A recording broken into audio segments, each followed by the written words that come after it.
On va regarder notre texte ensemble ce matin en Luc 23. On va lire ensemble les versets 26 jusqu'à la fin du chapitre, le verset 56. C'est un texte qui est triste. Quand on regarde ce qui arrive à notre Sauveur, c'est triste. Puis si on se met même dans les souliers, dans les sandales de ses apôtres, de ses disciples qui le suivaient puis qui l'aimaient, s'étaient attachés à lui. On peut même vivre avec ces hommes-là, puis ces femmes-là. Il y avait beaucoup de femmes qui suivaient Jésus. La tristesse, le deuil. Mais voyons, puis l'incompréhension, qu'est-ce qui se passe? L'évangile de Luc a été écrit en l'an 60, entre 62 et 64, donc 30 ans après que ces événements-là se sont passés. Maintenant, Luc, quand il écrit, il est en train de suivre Paul dans les voyages missionnaires, où Paul annonce la raison pourquoi Jésus est mort. Fait que maintenant, il comprend. Mais Luc, ce qu'il fait, c'est qu'il relate tout ça d'une façon bien structurée, pour permettre à celui à qui il s'adresse, Théophile, de comprendre puis d'être certain de ce que Jésus est venu faire. Okay? Fait que là, on arrive au moment où Jésus se fait crucifier. Et la crucifixion, c'est quelque chose, c'est un geste qu'on voit pas aujourd'hui. Hein? On essaye de se le représenter. On a peut-être grandi dans un contexte où on voyait des crucifix avec Jésus sur le crucifix.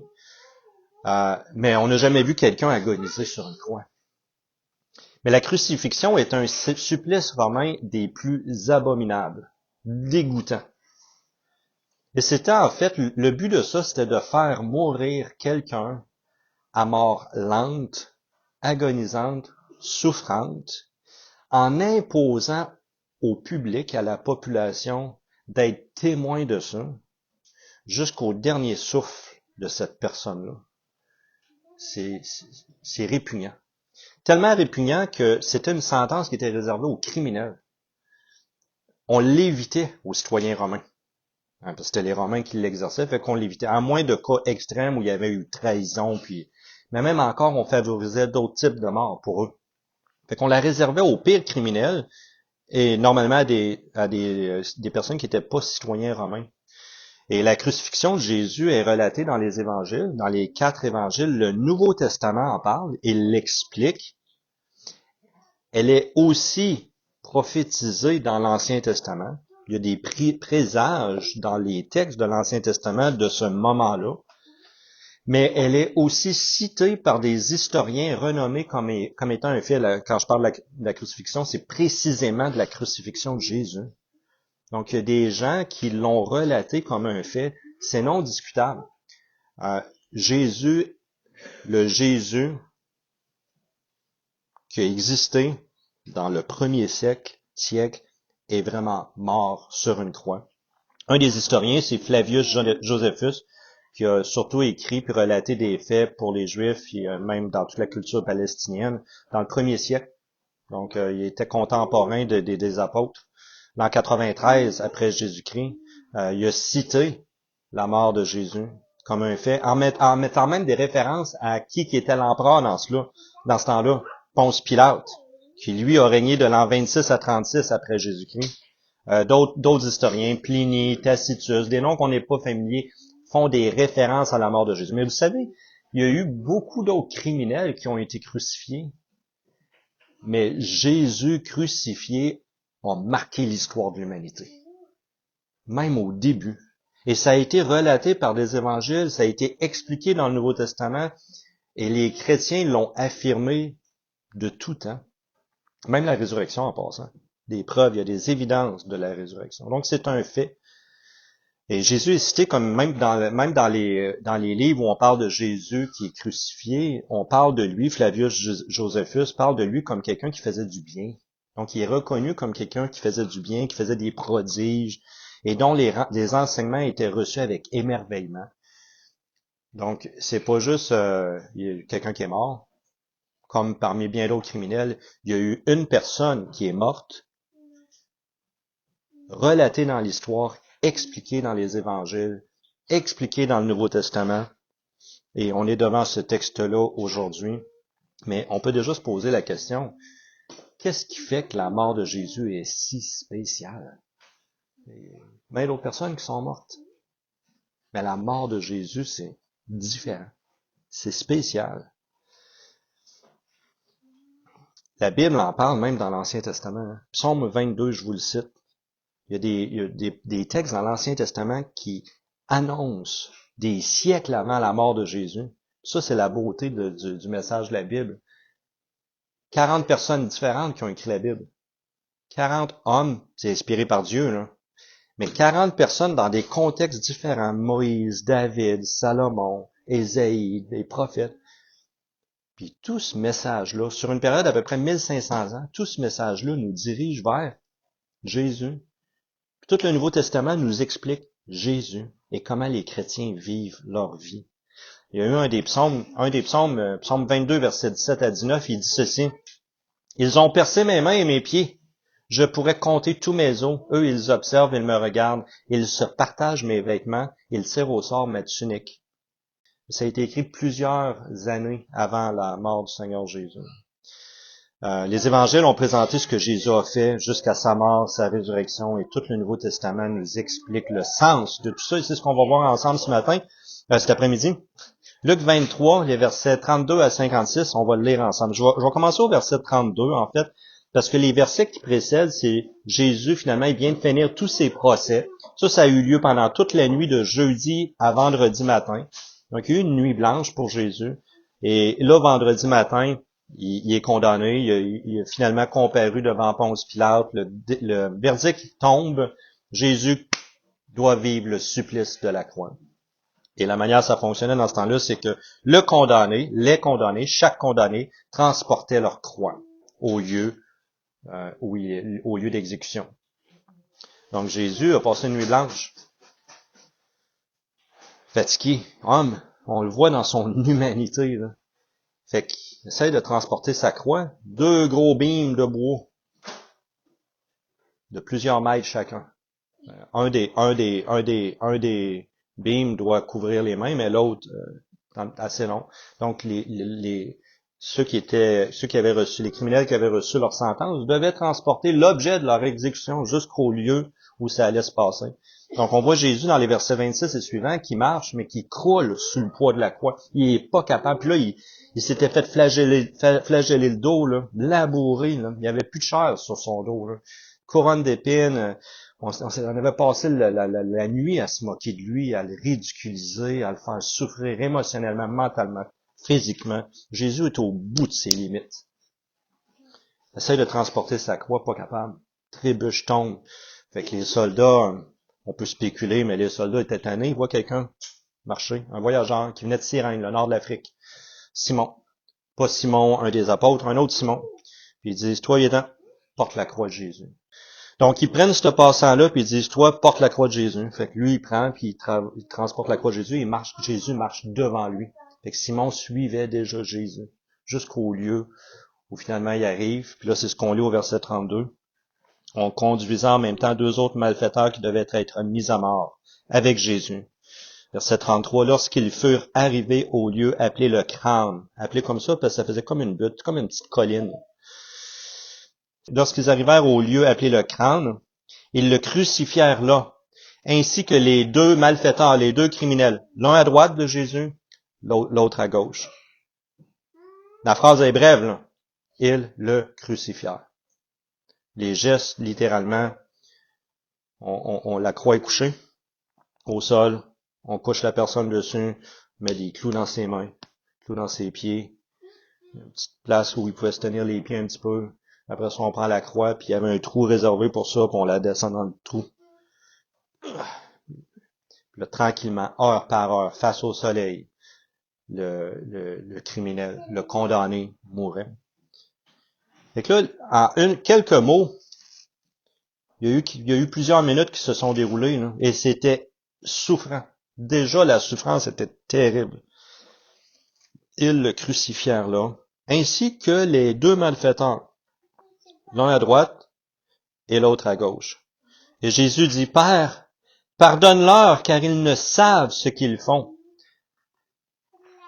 Ils se partagèrent ses vêtements en tirant au sort sa tunique. Là, vous vous souvenez, le psaume que je viens de vous lire, écrit plusieurs siècles avant que tout ça se passe. Là, Jésus est maintenant crucifié, puis il voit des gens, parce qu'il était presque nus. On avait enlevé sa tunique et ils séparaient ça entre eux autres. Là, ça dit, le peuple se tenait là, mais c'était la coutume. Le peuple se tenait là et regardait ce qui se passait. Là, ça dit, les magistrats se moquaient de Jésus, disant, il a sauvé les autres, qu'il se sauve lui-même. Donc les bourreaux, les magistrats, les autorités se moquent de Jésus. Ils disent, il a sauvé les autres, qu'il se sauve lui-même s'il est le Christ, l'élu de Dieu. Les soldats aussi se moquaient de lui, s'approchant en lui présentant du vinaigre, comme du vin vinaigré, pour alléger les souffrances. Les soldats aussi se moquaient de lui, s'approchant et lui présentant du vinaigre. Il disait, si tu es le roi des Juifs, sauve-toi toi-même. Là, ils ont mis une inscription au-dessus de Jésus. Celui-ci est le roi des Juifs. Dans un des passages parallèles en Matthieu, les Juifs voulaient pas que ça soit écrit comme ça. Ils voulaient que ça soit écrit celui qui a dit qu'il était le roi des Juifs. Mais ici, Pilate a insisté, puis ici, Luc nous rapporte, ils ont mis vraiment celui-ci est le roi des Juifs. Même si les autorités religieuses juives n'aimaient pas ça. Oui, il est le roi des Juifs. Il y avait au-dessus de lui cette inscription, celui-ci est le roi des Juifs. L'un des malfaiteurs, là on continue de rire de lui, l'un des malfaiteurs crucifiés l'injuriait disant, n'es-tu pas le Christ? Sauve-toi toi-même et sauve-nous. Mais l'autre le reprenait et disait, et c'est là-dessus j'aimerais qu'on s'attarde ce matin, on va finir de lire le texte, mais on va s'attarder sur ces quelques phrases. Mais l'autre le reprenait et disait, ne crains-tu pas Dieu? L'autre condamné. Il y en a un qui dit, n'es-tu pas le Christ? Sauve-toi toi-même, sauve-nous. Puis l'autre bord, il dit, hey, ne crains-tu pas Dieu? Toi qui subis la même condamnation, pour nous c'est justice, car nous recevons ce qu'ont mérité nos crimes. Mais lui, il n'a jamais rien fait de mal. Et là, ce criminel-là se tourne à Jésus et dit, souviens-toi de moi quand tu viendras dans ton règne. Jésus lui répondit, je te le dis en vérité, certainement, assurément, tu seras avec moi dans le paradis. Je te le dis, aujourd'hui, tu seras avec moi dans le paradis. Pas demain, aujourd'hui. Je poursuis en disant, le texte poursuit en disant, il était déjà environ la 6e heure, midi. Les Juifs comptaient les heures, 6 heures c'était la première heure, le matin 6 heures c'était la première heure, fait que 1, 2, 3, on se rendait à 9 heures, c'était la 3e heure, donc à midi c'était la 6e heure pour eux, c'était comme ça qu'ils disaient ça. Et 9 heures, leur 9e heure, c'était 3 heures l'après-midi. Là, ça dit, il était déjà la 6e heure, midi. Il y eut des ténèbres sur toute la terre jusqu'à 3 heures de l'après-midi.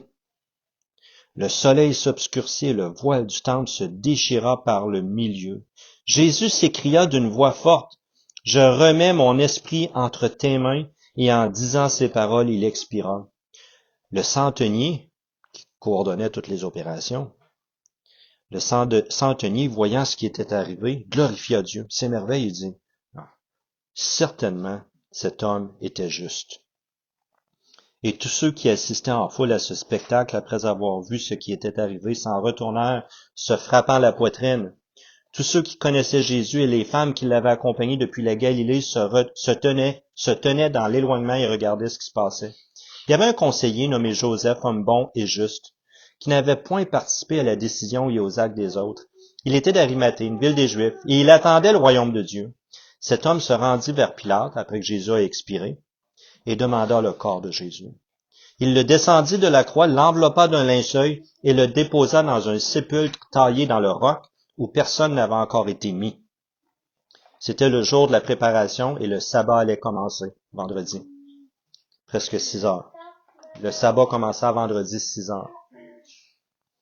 Les femmes qui étaient venues de la Galilée avec Jésus accompagnèrent Joseph, virent le sépulcre et la manière dont le corps était de Jésus y fut déposé, et s'en retournèrent, et s'en étant retournées, elles préparèrent des aromates et des parfums. Puis elles se reposèrent le jour du sabbat selon la loi. Il était 6 heures vendredi. Jésus est insulté, ridiculisé dans son agonie.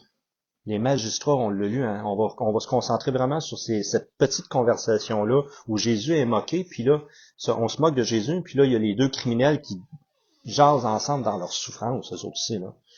Mais là, il y a les magistrats qui se moquent de Jésus, hein, qui ont dit, hey, il a sauvé les autres. Il a sauvé les autres, qu'il se sauve lui-même. Prouve-le que t'es loin de Dieu, t'es le choisi de Dieu, t'es le Messie, que t'es le Christ. Les soldats, ils font la même chose, ils ont présenté du vinaigre, de l'eau, du vin bas de qualité pour apaiser les souffrances. Ils disent, si tu es le roi des Juifs, sauve-toi toi-même. Et là, un des deux criminels dit la même chose. Lui, là, imaginons la scène. Il est sur la croix, il souffre, là. C'est souffrant. Il est sur la croix, il souffre, c'est souffrant. Les trois sont là. L'un des trois, il dit, coudonc, si t'es vraiment le Christ, fais quelque chose. Descends, puis sauve-nous. Et là, même l'affiche disait, celui-ci est le roi des Juifs. La question sur qui est Jésus était devenue une moquerie. Un ridicule. Te voilà, là, condamné, exécuté, en train de mourir. Qui es-tu? T'es qui? Si vraiment t'es le Christ, fais donc quelque chose. Crucifié, plus capable de rien faire, de toute apparence. Mais Jésus est en train d'accomplir quelque chose de puissant. Et même la question avait pour assise la bonté que Jésus avait démontrée envers les autres. Toi qui as sauvé les autres, tu as pris soin des autres, maintenant fais quelque chose pour toi. La question aussi incluait, de la part des criminels qui l'insultaient, une supplication qui était comme un peu urgente. Fais donc quelque chose pour moi. Sauve-toi, puis fais quelque chose. Mais là, je vais vous dire quelque chose, puis retenez bien ça. Parce que c'est important dans notre essai de comprendre ce que Jésus a fait sur la croix. Jésus n'est pas venu pour relâcher des criminels, des coupables et soutenir une évasion, une fuite devant la justice. Jésus n'est pas venu pour relâcher des criminels, des coupables et soutenir une évasion, une fuite devant la justice. Je vais vous mettre dans une situation, si mon garçon commet un crime terrible, fais pas ça, Joël. Puis il est coupable. Puis il est coupable envers quelqu'un que je connais. Puis je me sens mal envers l'autre. J'ai un paquet d'émotions difficiles à comprendre, à gérer. Lui, il vient que dans mon cœur, il y a un grand mélange de je l'aime, je voudrais pas qu'il porte la peine de ses actes, mais en même temps, il y a justice. Ce qu'il a fait, c'est terrible. Il y a un choc d'émotions que même moi, je suis pas capable de comprendre. Puis là, il y a peut-être des gens qui vont dire, mais non, là, faut pardonner. Puis même, il y a peut-être une partie de mon émotion à moi qui dit, il pourrait-tu être juste pardonné? Mais là, pas en prison pour 40 ans. Il y a un choc d'émotions. Il y a une partie qui dit, ben là, pardonne-y, mais là, à un moment donné, il y a une autre partie d'émotion qui dit, ben ouais, mais c'est pas juste ce qu'il a fait, là, puis il va continuer de faire d'autres affaires, là, faut qu'il soit arrêté. Faut qu'il y ait un terme à ça. Mais Jésus n'est pas venu pour relâcher des criminels, des coupables et soutenir une évasion, une fuite devant la justice. Jésus, il est pas venu pour ça. Là, le criminel, il est à côté de lui, il dit, hey, on prépare une évasion. Jésus, peux-tu? Sauve-toi puis sauve-nous. On va s'en sortir. Je la veux pas, la croix. Je la veux pas, la condamnation. La mort de Jésus n'a pas comme but de relâcher des criminels, des coupables et de soutenir une évasion. Il n'est même pas venu pour nous pour soutenir une fuite devant la justice. Jésus n'est pas venu pardonner et justifier les coupables en mettant de côté le sens de justice si beau, si réconfortant de Dieu, mais qui à un moment donné nous condamne aussi, même nous. Jésus n'est pas venu pour soutenir une fuite devant la justice. Fait que là, le criminel, il dit, peux-tu faire de quoi? Sauve-toi puis sauve-nous. Regardez la tournure de la conversation ensuite. L'autre criminel, reprend son confrère criminel. Je ne sais pas s'ils ont commis des crimes ensemble ou ils étaient tout simplement deux criminels qui ont fait deux choses séparées. On ne sait pas. Mais là, il reprend son confrère présentement en exécution, qui insultait Jésus, qui blasphémait. Il lui dit premièrement ceci: ne crains-tu pas Dieu, toi qui subis la même condamnation, la crainte de Dieu? Je dirais la crainte de Dieu, c'est la conscience, c'est d'abord la conscience d'être devant Dieu. Qui est Dieu? Et c'est la prise de conscience de qui est Dieu, de la nature de Dieu. Et une des choses que la Bible nous présente constamment, c'est que Dieu est rempli de compassion. Dieu est rempli de compassion. Mais écoutez bien ceci, la compassion de Dieu se manifeste dans sa justice. La compassion de Dieu se manifeste dans sa justice. Et la justice de Dieu est réconfortante. Il y a un verset qui dit que Dieu est le défenseur des orphelins, des pauvres. Le sens de justice de Dieu, c'est qu'il se tient du côté de ceux qui sont opprimés, qui reçoivent la violence des autres. Fait que dans la nature de Dieu, sa compassion se manifeste dans sa justice, puis moi, ça me réconforte. Jusqu'au moment où moi aussi, je me rends compte que j'ai enfin la justice de Dieu. Là, whoop, sa justice devient aussi pour moi terrifiante. Parce que là, c'est où je me réfugie? Que le fait que Dieu soit juste, c'est la beauté de sa nature. Et ça vient même de sa compassion. Je crois que la justice de Dieu vient de sa compassion. Mais la justice réconfortante de Dieu, à un certain point, nous rend coupables, nous aussi, devant Dieu. Fait que là, il dit, ne crains-tu pas Dieu? Fait que ce condamné-là, il est exécuté, il vit sa sentence, il est en train de mourir lentement. Il entend son confrère dire, hey, faites quelque chose, on veut s'évader. Puis là, il dit, non. Pourquoi tu dis ça? Ne crains-tu pas Dieu? Après ça, il continue en disant, pour nous, c'est justice. Pour nous, c'est justice.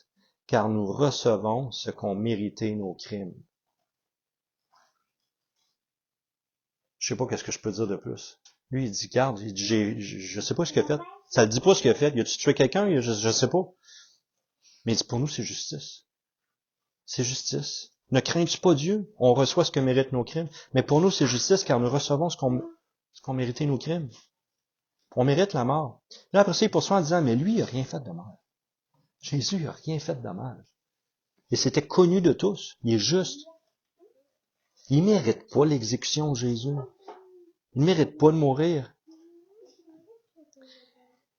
Pour cet homme-là, pour ce criminel-là, la mort de Jésus, ça, c'était une injustice. C'est ça qu'il est en train d'affirmer, là. C'est là qu'il arrive, là. Il dit, hey, crains-tu pas Dieu? Nous autres, c'est justice, là, on mérite. Lui, il a rien fait de mal. Lui, c'est injuste. La mort de Jésus est injuste. Mais comment quelque chose d'aussi injuste pouvait-il se passer? Et là, il fait un plaidoyer. Je continue en disant, en regardant le texte, il fait un plaidoyer. En français, dans notre Bible à nous, 4 mots. Souviens-toi de moi. C'est son plaidoyer. Là, il a perdu sa cause en cours. Il est condamné. Là, il est devant le plus haut tribunal, la plus haute cour de justice. Et le seul plaidoyer qui compte devant la plus haute cour de justice, c'est « Souviens-toi de moi ». J'aimerais ça qu'on prenne quelques minutes pour s'attarder à cette phrase-là. « Souviens-toi de moi ». Il dit même « Souviens-toi de moi quand tu viendras dans ton règne ». Il a compris que Jésus est roi. Dans ces quelques phrases-là, dans ces quelques mots-là, « Souviens-toi de moi quand tu viendras dans ton règne », il admet, il comprend que Jésus est roi. Et là, il plaide sa cause. Il fait juste plaider sa cause avec 4 mots. « Souviens-toi de moi ». De moi. Qui est moi?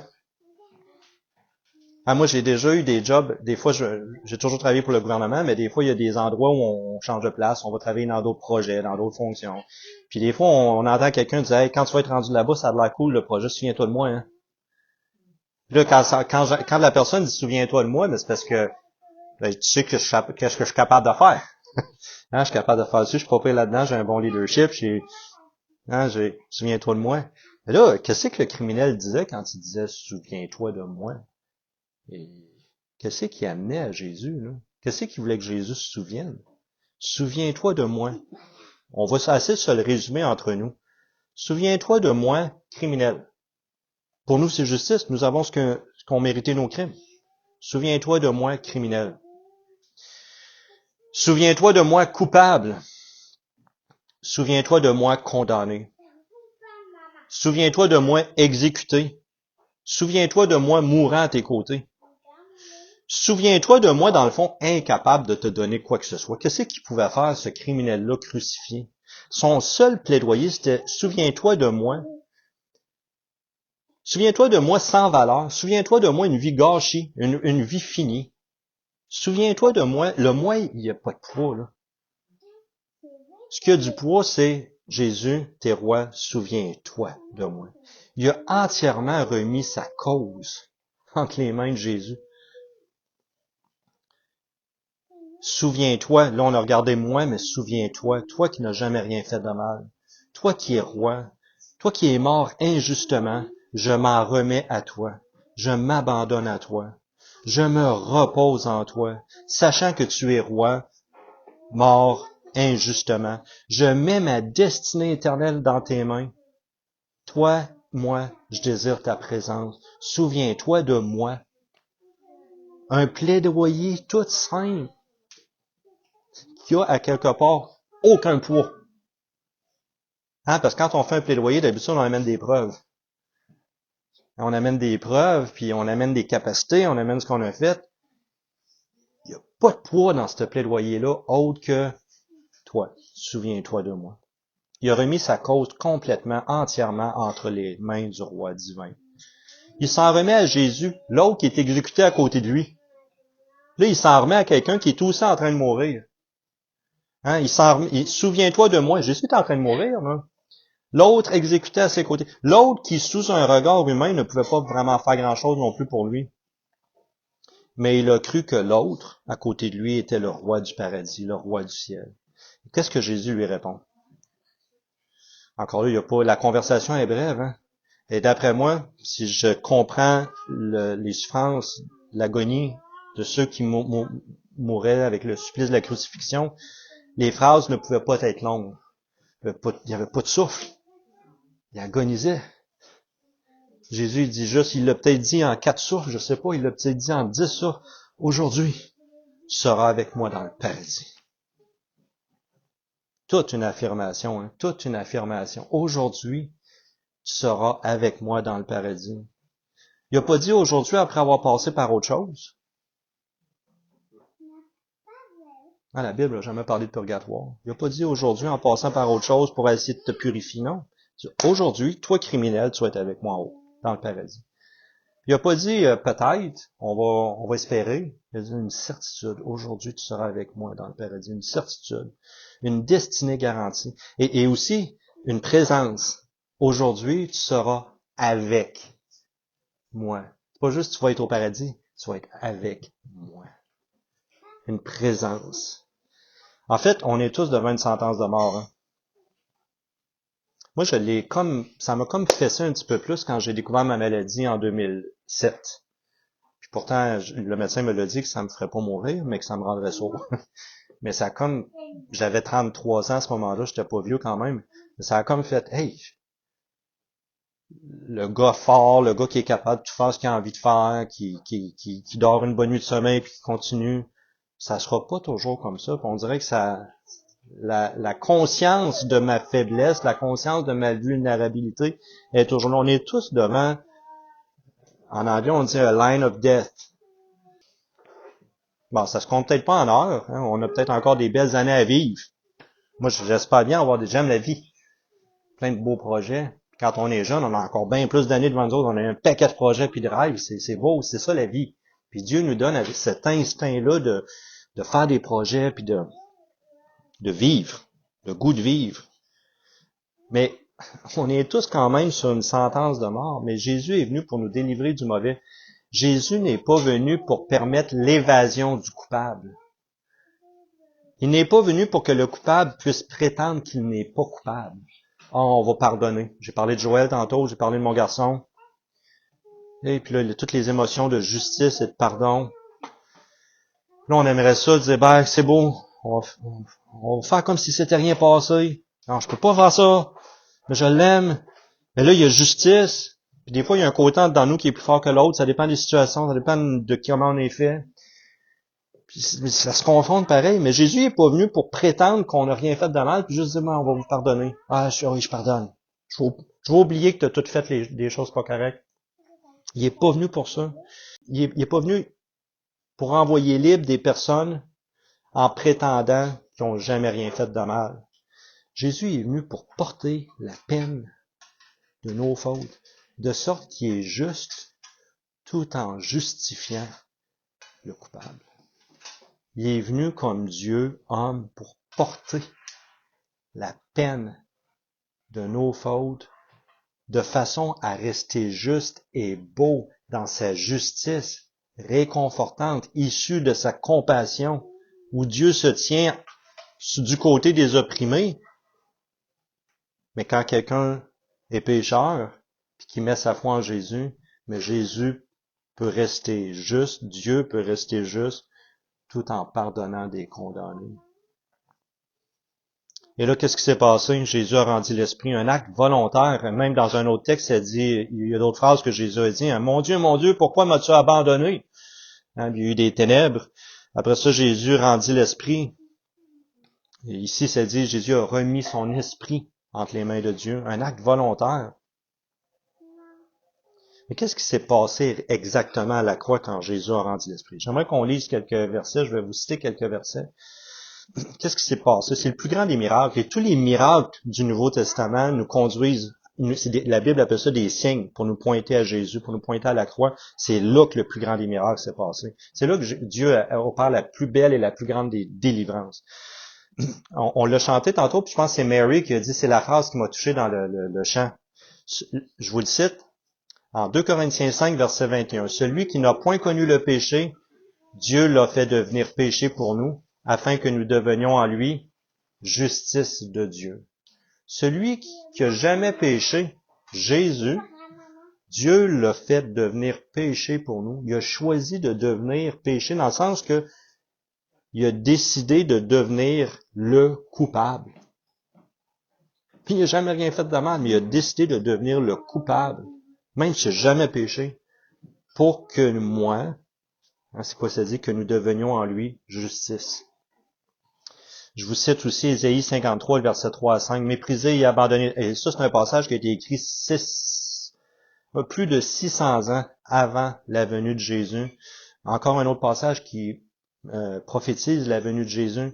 Méprisé et abandonné des hommes, homme de douleur et habitué à la souffrance, semblable à celui dont on détourne le visage. Nous l'avons dédaigné, nous n'avons fait de lui aucun cas. Cependant, ce sont nos souffrances qu'il a portées. C'est de nos douleurs qu'il s'est chargé.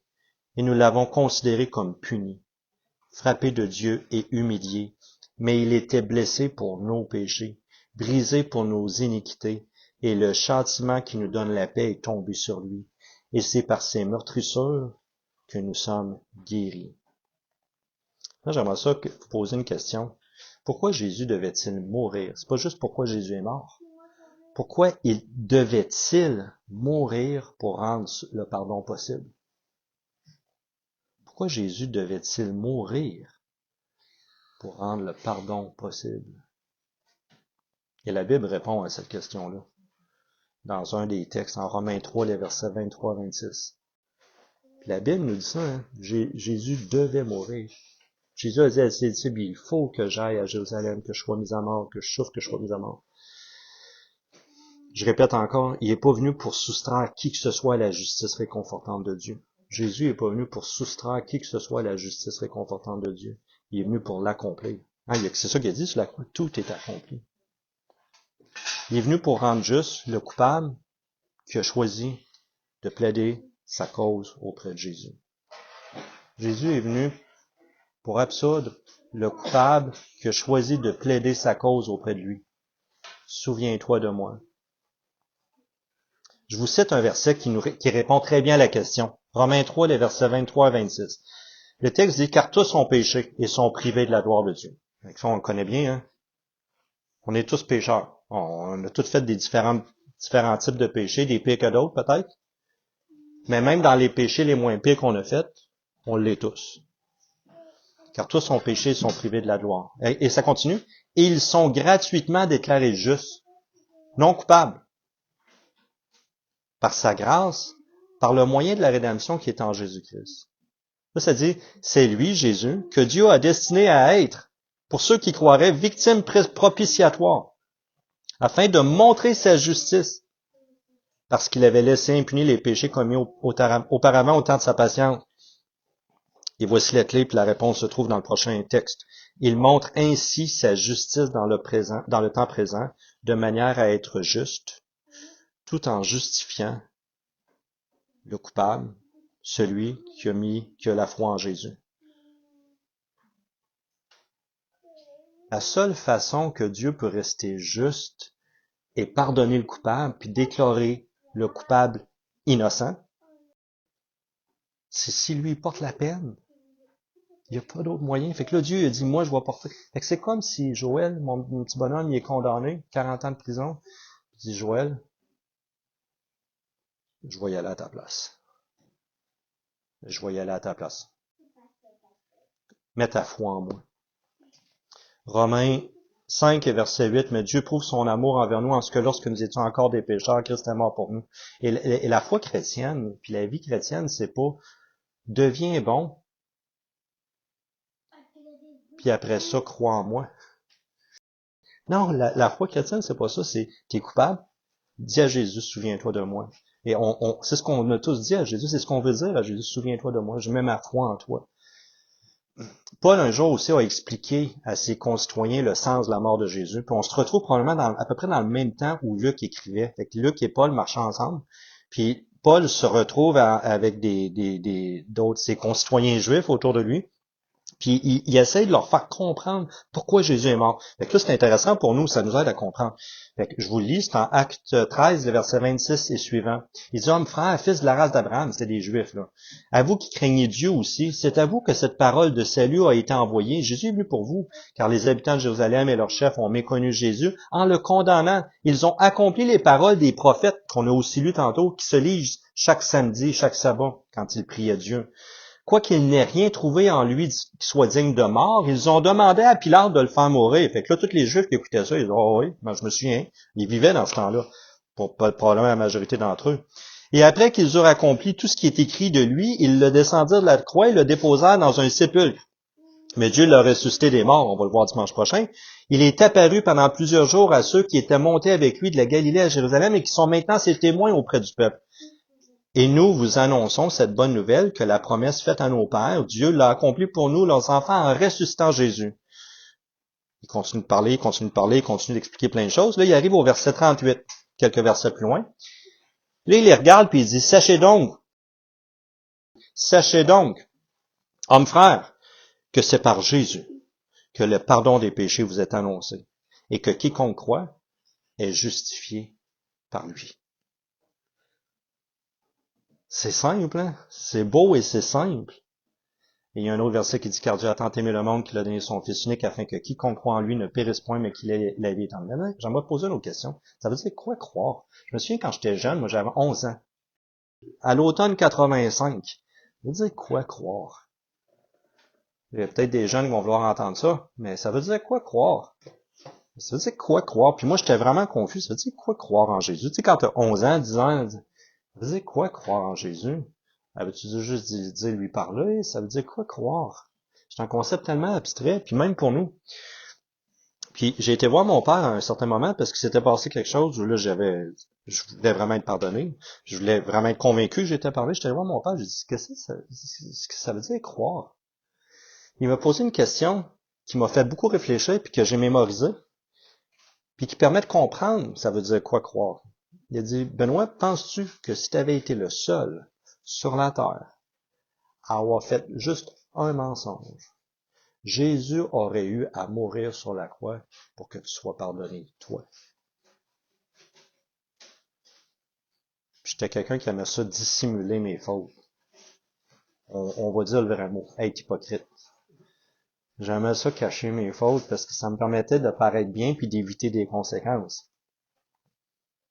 Au fond, quand je pense, ça me permettait de dire presque comme ce criminel, hein, m'évader. Sauve-toi toi-même, sauve-nous. Fuir la justice. Il dit, penses-tu que si tu avais été le seul sur la terre à vivre, aucun autre humain, ok, c'est vraiment hypothétique, là, avoir commis un seul petit mensonge, Jésus aurait eu à mourir sur la croix pour que toi, tu sois pardonné. Ça a fait ding dans ma tête. Mais oui. Oui, oui. Fait que c'est pour moi. Croire, c'est se l'approprier. Croire, c'est aussi simple que ça. C'est de reconnaître qui est Jésus. C'est de comprendre qui il a fait, mais c'est de l'accepter personnellement. C'est pour moi. Et c'est de choisir de se reposer soi-même dans ce que Jésus a fait pour moi. Et ça conduit à l'adoration. Ça conduit, c'est ce que j'ai fait ce matin-là. C'était un matin. J'ai dit merci Jésus de m'avoir pardonné. J'ai parlé à Jésus. Je dis Jésus, merci d'être mort pour moi. De m'offrir le pardon. Et c'est de s'approprier personnellement les promesses de Dieu. Et vivre notre vie dans la foi en Jésus, c'est un grand repos. Toutes les remords. Notre conscience peut nous rappeler des choses. On peut dire non Jésus, tu me pardonnes. C'est là qu'en tant que croyant, on trouve notre force puis notre joie pour vivre à chaque jour. Parce qu'il y a un grand réconfort dans la justice de Dieu qui vient de sa compassion. C'est la compassion, c'est le cœur riche, compatissant de Dieu qui fait que Dieu est juste, puis que maintenant, je peux être justifié. Il y a un grand repos dans le pardon de Jésus. Pour nous, en tant que croyants, j'aimerais ça nous encourager à trois choses. La croix de Jésus, c'est notre vie. La croix de Jésus, c'est notre vie. C'est la seule façon qu'on peut vivre notre vie aujourd'hui épanouie, avec force, dans les hauts, dans les bas, dans les douleurs, dans les difficultés. C'est « Souviens-toi de moi. Parce que tu es mort pour moi, puis tu me donnes le pardon. » La croix de Jésus, c'est le centre de notre vie, c'est la raison de notre vie, c'est le sens de notre vie, c'est la force de notre vie. Si je suis pardonné, je peux courir dans les rues, je peux aller partout et dire « Je suis pardonné, j'ai une conscience purifiée. » C'est le repos. De se savoir pardonner, c'est un repos merveilleux. Et on est réconcilié avec Dieu. On vit cette relation merveilleuse avec Dieu. On peut y parler. On peut lui demander son aide. On n'est plus un condamné, on est son enfant. On est quelqu'un qui est aimé par Dieu.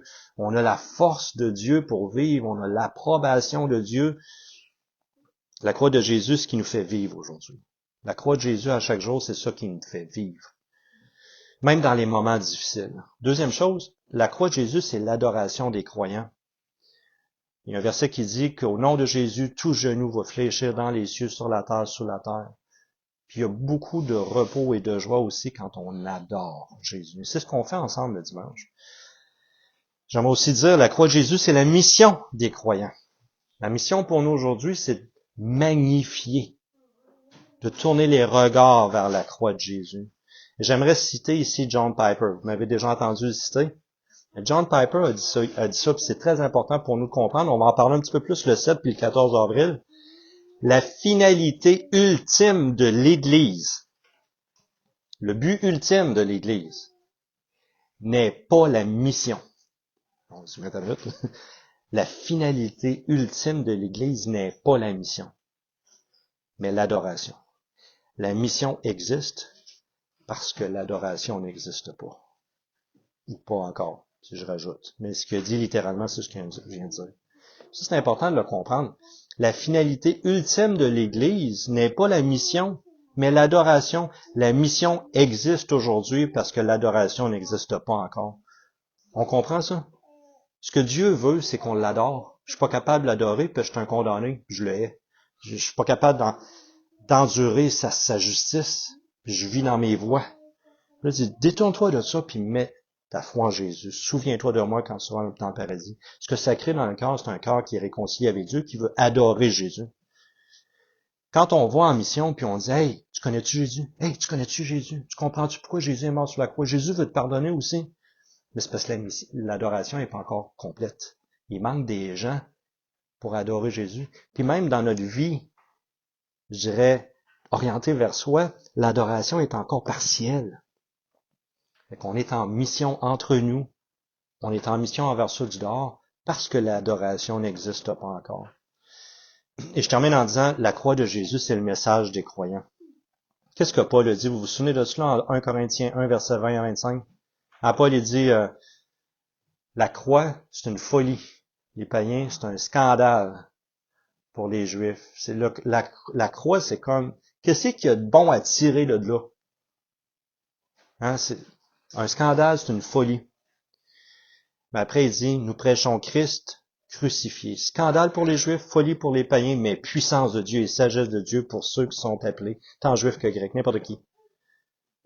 Car la folie de Dieu est plus sage que les hommes et la faiblesse de Dieu est plus forte que les hommes, hommes et femmes, que l'humanité. Mais dans le fond, ce qu'il est en train de dire, c'est la croix qui, sur le plan humain, on va dire, j'en ai rien à tirer. C'est le seul message des chrétiens. Parce que c'est à la croix que je trouve le pardon, c'est à la croix que je trouve une vie transformée. Et c'est notre message. Jésus est mort sur la croix pour que tu puisses connaître le pardon. Paul a dit juste quelques versets plus loin. Quand je suis allé vous voir, ce n'est pas avec un beau langage, tout là. J'ai pas eu la pensée de savoir parmi vous autre chose que Jésus-Christ et Jésus-Christ crucifié. J'aimerais ça que ça soit notre façon de vivre en tant qu'Église. Que chacun de nous, ensemble, individuellement dans nos activités, que la croix de Jésus soit notre seul focus. Que ce soit notre message. Qu'à chaque fois qu'on se voit le dimanche, mais que notre cœur soit projeté vers Jésus, soit tourné vers Jésus, vers la croix de Jésus, vers ce que Dieu a fait pour nous à la croix, qu'on en parle, qu'on le comprenne, que ça nous donne la force, que ça vienne fasse même revivre, vivifier notre foi, que ça nous affermisse, pour que ça crée dans notre cœur un émerveillement envers Dieu, puis dire, wow, Dieu, je t'aime. Là, maintenant, je comprends ce que tu as fait pour moi, puis je veux vivre blotti dans ton amour, blotti dans ta compassion pleine de justice, où tu es venu porter la peine de mes péchés pour que je puisse vivre une vie libérée, une vie transformée, une vie émerveillée. J'aimerais ça vous dire aussi deux choses en conclusion. Si tu réalises aujourd'hui que finalement, tu n'as jamais vraiment mis ta foi de façon personnelle en Jésus.